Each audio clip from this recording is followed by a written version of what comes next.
Une fonction polynôme du second degré, ou fonction du second degré, c'est avant tout une fonction. On va la noter f de x. Elle est définie sur l'ensemble des nombres réels grand R, et elle s'écrit sous la forme ax carré plus bx plus c, où a, b et c sont des nombres réels, avec la condition impérative que a n'est pas nul. Sinon, on aurait affaire à une fonction affine. Ces trois nombres a, b et c sont les coefficients de la fonction polynôme du second degré. L'expression ax carré plus bx plus c est appelée trinôme. C'est la forme développée d'une fonction polynôme du second degré. Il en existe deux autres. Je te mets un lien vers la vidéo où j'en parle plus en détail.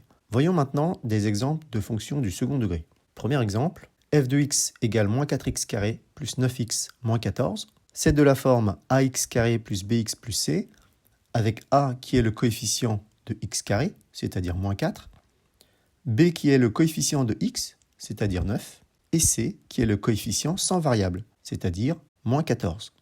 Deuxième exemple, g de x égale moins 7x plus 24 plus 3x carré. C'est aussi de la forme ax carré plus bx plus c, mais ce n'est pas écrit dans le bon ordre.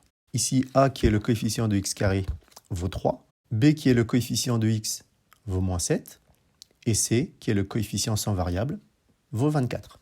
Troisième exemple, h de x égale 13 moins 5x carré. C'est bien de la forme ax carré plus bx plus c. A est le coefficient de x carré, c'est-à-dire moins 5. B est le coefficient devant x. Il n'y a pas de terme en x, donc le b vaut 0. Et enfin, c est le coefficient sans variable, c'est-à-dire 13. Lorsqu'on représente une fonction polynôme du second degré dans un repère orthogonal, on obtient une courbe qu'on appelle parabole. Si le coefficient a est strictement positif, les branches de cette parabole sont orientées vers le haut, on obtient une parabole qui forme une cuvette.